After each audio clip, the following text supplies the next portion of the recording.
The Runnin Utes suffered a tough loss to the BYU Cougars, and they have a quick turnaround as they take on the TCU Horned Frogs this Wednesday night. We're talking about the BYU game and what to expect against TCU on today's Locked On Utes. You are Locked On Utes, your daily podcast on the Utah Utes. Part of the Locked On Podcast Network. Your team every day.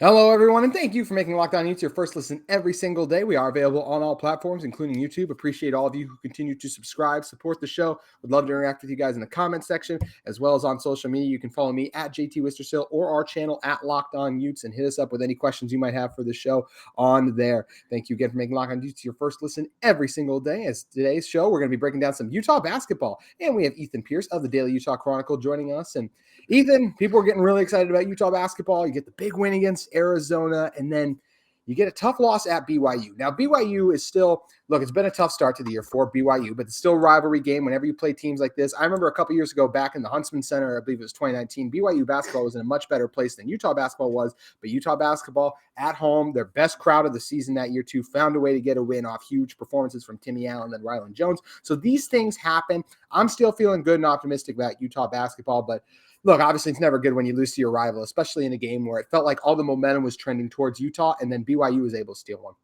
Yeah, it's tough. I mean, I just think the general vibe around the program is that they just were disappointed. Craig Smith said that multiple times post-game, just disappointed with the way that they played on Saturday afternoon. They felt like they could have won that game despite, not really playing well for the entirety of the afternoon. Still had a chance to steal it at the end.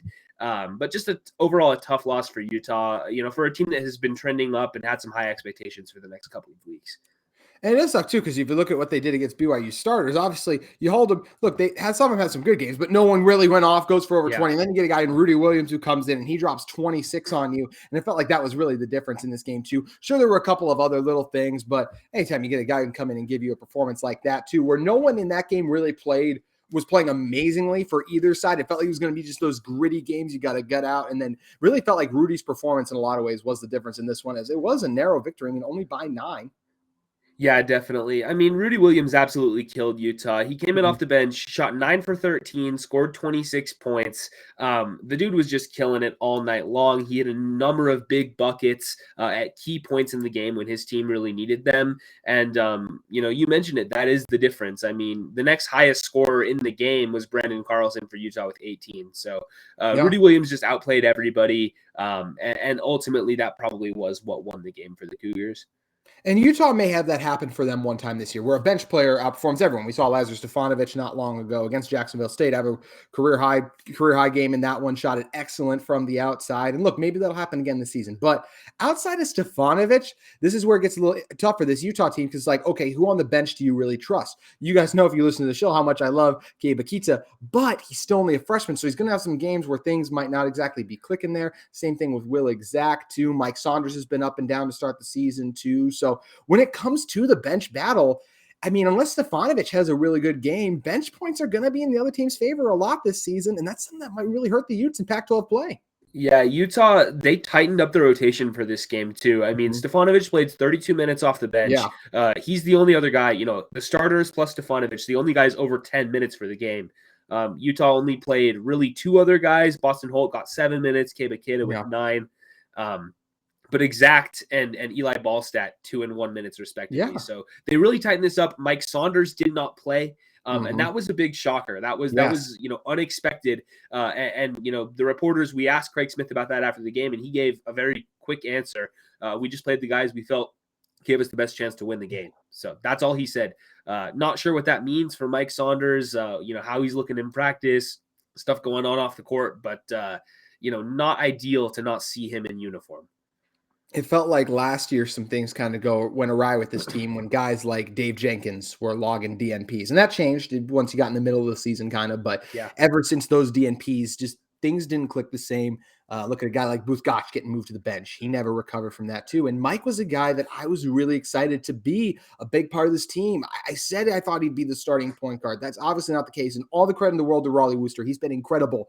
But the backup point guard's position should have been a strength for this Utah team, no matter who was starting. And it is disappointing that for whatever reason, Mike and Coach Smith and his teammates, they just can't get on the same page yet. And if this team wants to do some things postseason in the tournament, and the ceiling for them is probably winning somewhere between, 2 games would be incredible to me. I think anything outside of that is asking something just unbelievable of this group for where they're at this point in the program. But whatever their ceiling is, Mike Saunders is a part of that. And at this moment, he hasn't been a large part of their success this season. Yeah, I wonder if we'll see him get another chance as the season goes along. You mentioned Raleigh Worcester's been great to start the year. He had his first truly bad game against BYU. He did not play well. The stat sheet doesn't look the worst. Shooting 6 for 13, not ideal, but not terrible. 12 points.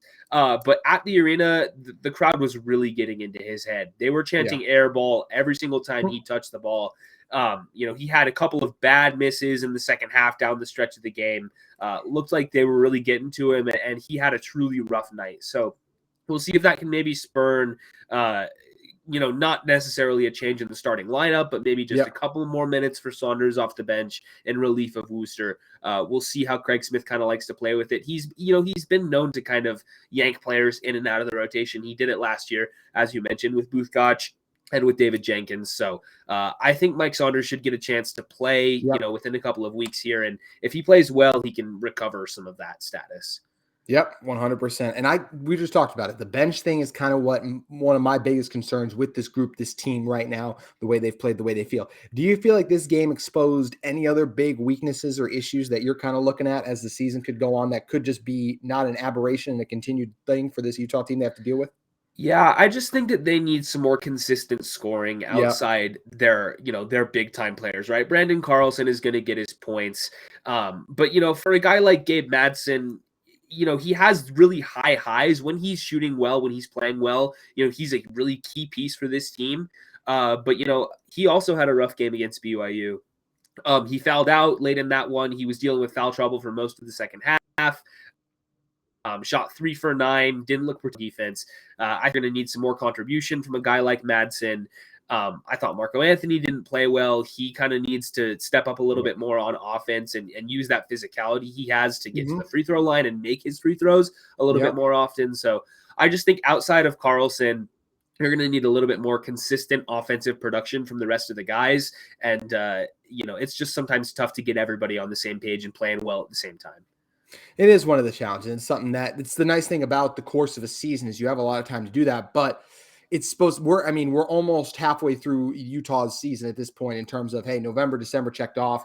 We don't know what March is going to look like for this team. Obviously, performances like this make you think it's not going to be a very long March as it goes on for this Utah team. But yeah, these are questions and things you'd like to have sorted out right now. This Utah team simply doesn't have it at this moment. It's going to be something that's interesting to monitor. We're going to talk about a couple more things from this BYU game in a moment. But first, I want to talk to you guys about our friends at BetOnline. BetOnline, the sponsor of today's episode, is your number one source for sports betting info, stats, news, and analysis all season long. You can get the latest odds trends for every professional sports and amateur league out there, from pro football to college bowl season well underway, basketball, NBA, and college basketball live. And yes, the World Cup may have wrapped, but there's still tons of other great sports betting action you can get in on at BetOnline. It's super easy to find all the odds and lines for the games at BetOnline. So make sure you head over there and take your love of sports podcasts, everything betting wise, to the next level. All of it's available at BetOnline, the fastest and easiest way to get your betting info in. Head to the website today or use your mobile device to learn more. BetOnline, where the game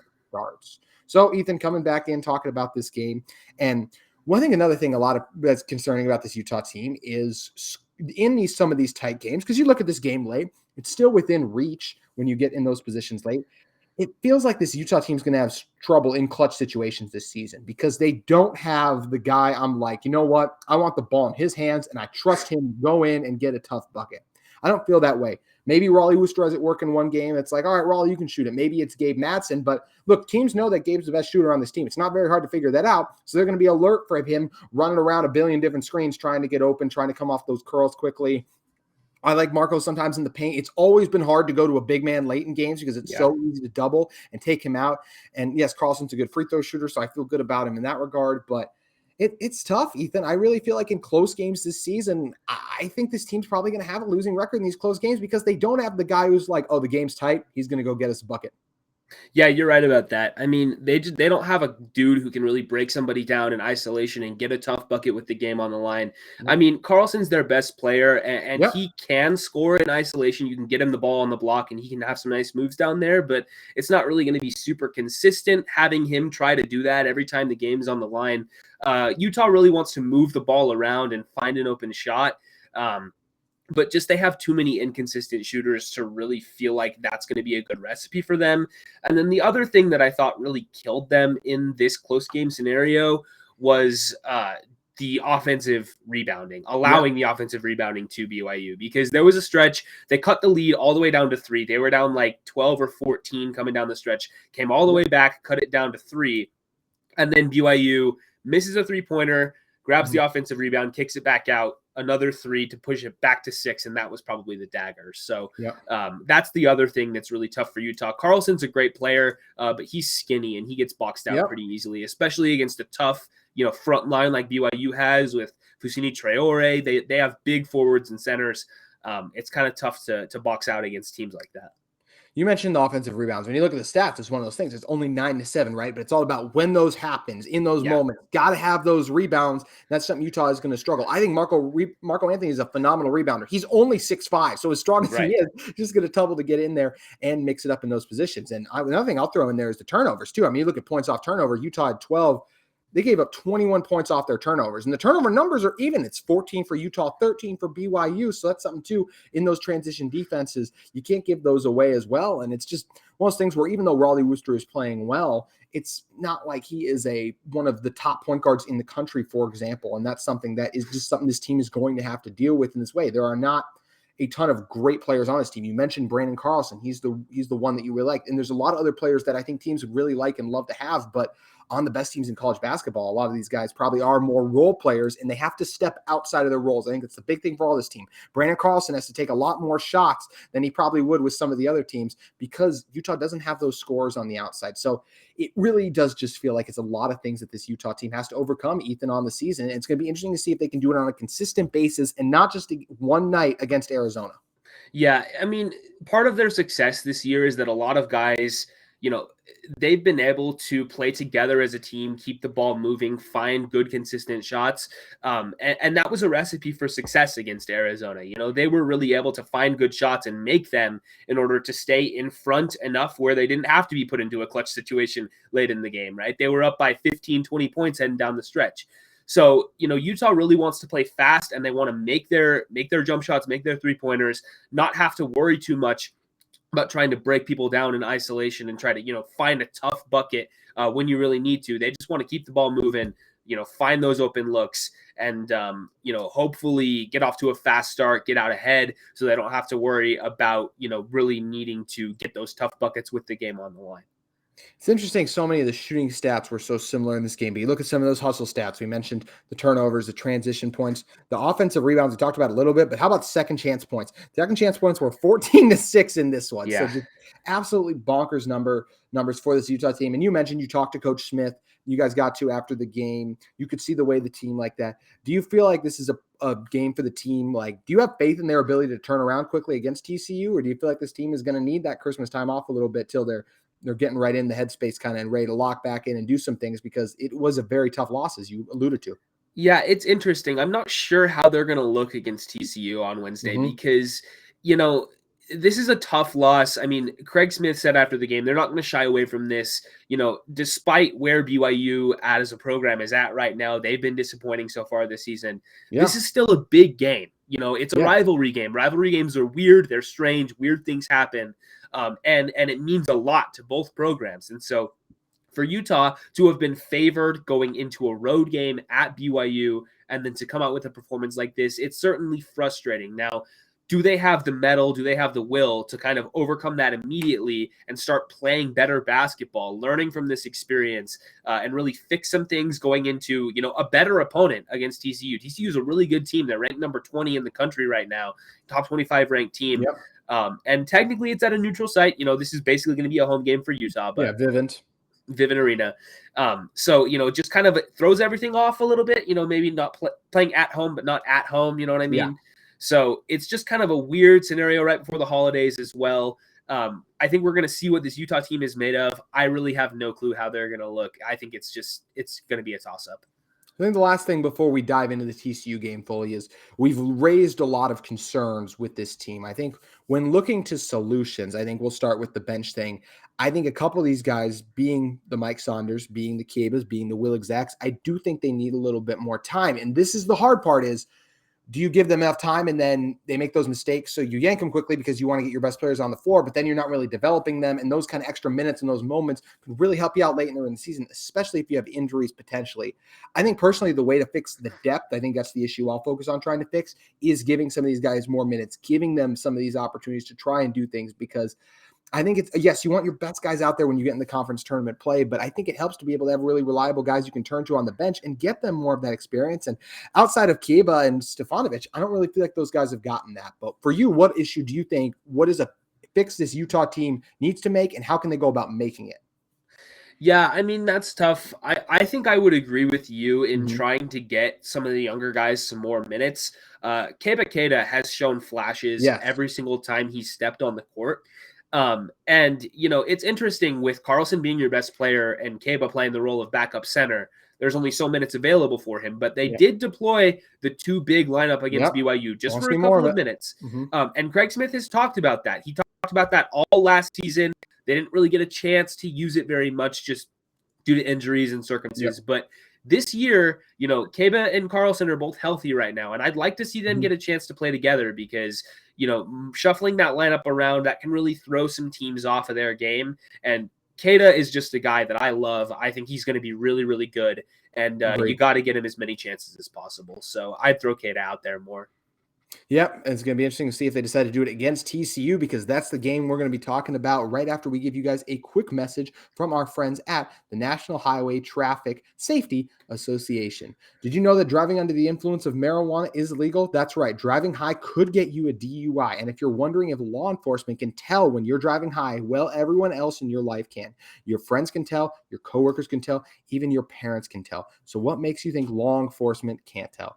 Well, they can. If you feel different, you drive different. Drive high, get a DUI, paid for by the National Highway Traffic Safety Association. Also, I want to tell you guys about the sponsor of this episode in UCCU. UCCU is offering a 15-month savings certificate with an incredibly high APY of 4.00%. Plus, you can jump up to an even higher rate of return anytime during the life of your certificate. Guys, I hate to be the bearer of bad news, but as you know, those interest rates and inflation rates continue to be on the rise. As if we hadn't noticed, well, here's some good news. UCCU, they're here to help with this current rise in rates to your advantage. For a limited time, UCCU is offering a 15-month savings certificate with an incredibly high APY of 4.00%. What's a savings certificate? Is that like a savings account? A savings certificate is similar to a savings account. Both are great ways to earn a safe return on your money over time, but here's the difference. Savings accounts typically come with unlimited deposits and withdrawals, but a savings certificate, you just make one deposit, then let your money grow and grow and grow with a fixed rate of return that's much higher than a standard savings account. How much higher?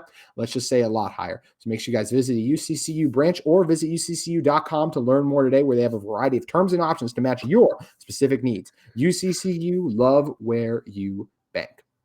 All right, Ethan, coming back into this one, talking about this TCU game. You teed it up perfectly, too. It's a matchup for the top 25 team in an NBA arena at Vivint. I'm very interested to see what the crowd is going to be like in this one. I think the appeal of having it in Vivint does raise it a little bit. We don't know how it's going to look for TCU, how they're going to travel out to this one too. So that's always an interesting element from it. Utah did play at TCU last year. It was a loss for the Utes. It was actually a game Marco Anthony played very well in.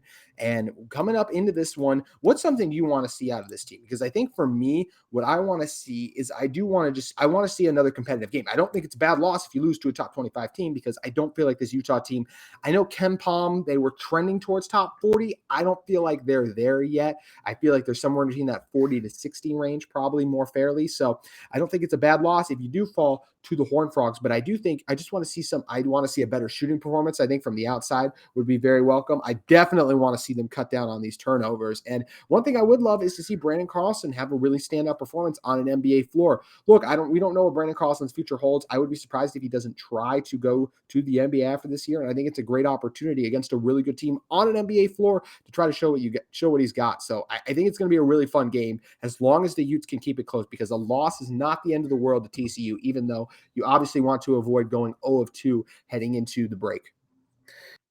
Yeah, I think for Utah, just the ultimate thing that I want to see is I want to see them undergo better offensive process, because in the game against BYU, they really, it felt to me like they were jacking up a lot of contested jumpers, not really moving the ball, kind of just being stagnant offensively. I'd like to see them really focus on moving the ball better, getting those better shots, and not having to focus too much or not having to rely too much on the offensive possessions where you just try to, back somebody down, take a turnaround contested mid-range jumper from a guy like Marco Anthony or Raleigh Wooster.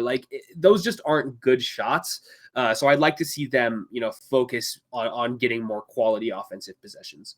The other thing I think it would be great is if we could see the Utes turn some of that defense into offense. On the season, they're only averaging 4.8 steals per game. By advantage, TCU, they're averaging 8.1 steals per game. So limiting those turnovers is going to be crucial, and it would be great to see the Utes be able to force some of those turnovers on this team. These two teams are very similar in a number of these stats. You look at points against is both at 60 points per game, 77 for TCU, 75 for Utah. Field goal percentages overall, so very similar, 45 to 46. And like we mentioned, Utah ESPN stat predictor, by the way, actually thinks the Utes likes the Utes in this one. They give them a 65% chance to win versus TCU 34. Maybe that's coming on the road. Maybe that's some of the things we've seen from TCU. They were a team that started the season ranked, got unranked, then found a way to get themselves ranked again because they are a good team. We saw what they were able to do in the tournament last year, and I really feel like looking at this one, Ethan, too, as we kind of discussed and talked about in this TCU team, is they are a really good opportunity for this Utah team to continue to grow their brand against a top 25 team. This one, too, is going to be a little bit more under the spotlight, I feel like, because you're not going to be in the shadow of a Pac-12 championship like the last one was. And I think another thing a win here could really do for this Utah team, because it's still a very winnable game, even though I think it's going to be a tough win to get, is it puts more butts in the seats during conference play, which I think is going to be critical to get a good home atmosphere for a lot of those conference games this season. Yeah, absolutely. I think, when you look at it as a whole, right, these past two games, BYU and TCU, I think a majority of Utah fans would rather have the win over BYU, but I think a win over the Horned Frogs here would do a lot more for their resume. Yes.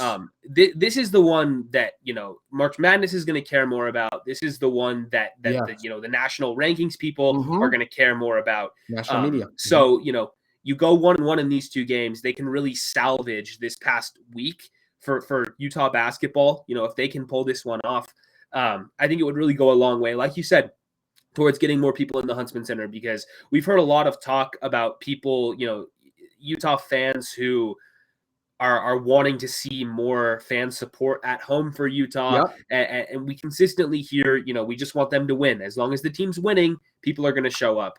And, they've been winning so far this year. That they're 9-3. We've started to see a little bit more fan support as the season has gone along, but they certainly would like to get some more people in the Huntsman Center, and a win over a top 20 team, that would go a long way towards that. It would go a long way. And I think that support too, you see it in general. I mean, I see people commenting on these videos about it's still football season. So that also shows you whenever you're you're in the shadow of football, it's just going to make it a challenge. And I think a lot of people, what they want to see when they talk about getting these wins too, is those in-conference wins, which Utah is still currently 2-0 in conference play. Something that will be big for this team is to get that strong start. And they've shown they can win some of those hostile conference environments, as they did in that Washington State game too. So it's going to be a fun one, Ethan. I'm really excited to see how it plays out. And I think the last thing I want to touch with you on is the BYU game. And I'll throw one more thing quick. I loved your point about the national, how it'll be viewed in the rankings and everything like that. You look at the loss to BYU, it was on the road against BYU, and it's a rivalry game. We know this in college basketball, to your point. Rivalry games get weird. Crazy things happen. You get guys dropping 26 points off the bench, and people don't go like, whoa, that's so weird, because it happened in a rivalry game. It's something that's real. It's like, how do you explain it? That's how you do, is you just say it's a rivalry game. The two teams know each other, the fan bases, all that, and everything goes into it that way. But a win against TCU where they have to come and play in Salt Lake would be massive for this team. And I think a lot of people would be like, hey, look at what those Utes are doing. I know they have 3 losses on the season, but if you look at it, they have 2 really good wins against Arizona and TCU. With both those wins coming in December, they could be a team to watch for in the second half. If you beat TCU, I guarantee you that's a sentence that some analyst on TV is going to say.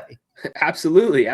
And this being the last game before conference play as well, it's a good way to get some momentum, heading into that full-time Pac-12 schedule, because they have, a relatively soft start to their Pac-12 season. Yep. They have a trip to the Bay Area, around the new year. Cal is in absolute shambles right now. Stanford been up and down. Yep. So, they have a couple of chances to get some nice wins.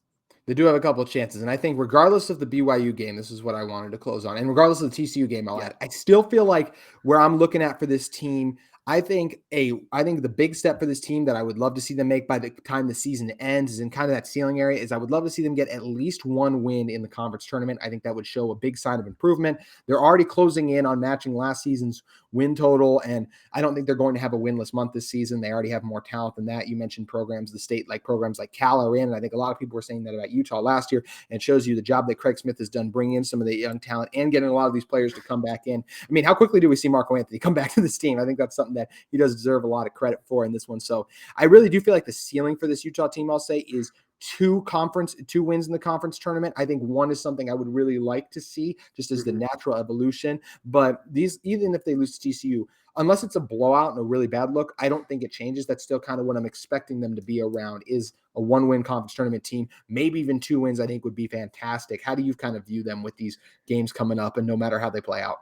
Yeah, I mean, I think you're right. Getting 1 win in the conference tournament would be a big step in the right direction for this program. And the Pac-12 has just been weird this year. Yep. I believe there's 3 ranked teams in the conference right now in Arizona, Arizona State, and UCLA. So, with the way that the conference tournament is structured, Utah potentially with a good conference record can get matched up against an opponent that's a lot worse than they are, get themselves a nice win in the first round, and then you go into round 2, you never know what might happen. You probably get matched up against one of those top 3 teams, like I mentioned, but if they can pull off an upset there, I mean, that probably gets them into the March Madness tournament. So I think that Utah still has a chance to make this season a season to remember. I still think they're ahead of schedule under Craig Smith, especially with how we looked at them prior to the season starting. They've already exceeded expectations this year. So 1 loss to BYU is not going to change that. Like you mentioned, potential loss to TCU wouldn't really change that either. It's still a lot of season left to play. And I should mention for both of us too, a potential win would only make us feel even better about all exactly. There you go. So a lot of ways that could all play out. It's going to be fun to see. Ethan, we always love having you on the show. Appreciate you stopping by. What are a couple of things you have coming up with the Daily Utah Chronicle? We're just focusing in on basketball. Check out our men's basketball coverage and women's basketball as well. We talked about them the last week, but they're a great team. I believe 13-0 now, 12-0, something like that. 13th in the nation. So, we've got some great coverage heading up for those 2 sports over the next month because that's all the university's got going on right now. So it's going to be a lot of fun too. Make sure you guys keep here at Locked On Utes as we're going to have some more fun stuff breaking down what happened in the TCU game, as well as talking about some of the other action involving Utah athletics because, hey, that Rose Bowl ain't too far off. So make sure you guys keep it here at Locked On Utes and we'll continue to break it all down. Also, if you're in the market for a second listen every day, we encourage you to check out Locked On Sports Today. They have the take of the day, the biggest game recaps, the biggest stories in sports. They're all covered on Locked On Sports Today, available on YouTube, Odyssey, or wherever you get your podcast. Thanks again to Ethan Pearce for joining us. Make sure you guys give him a follow on Twitter at @E_Pearce. My name is JT Wistrcill. Thank you again for making Locked On Utes your first listen every day, and we'll see you tomorrow.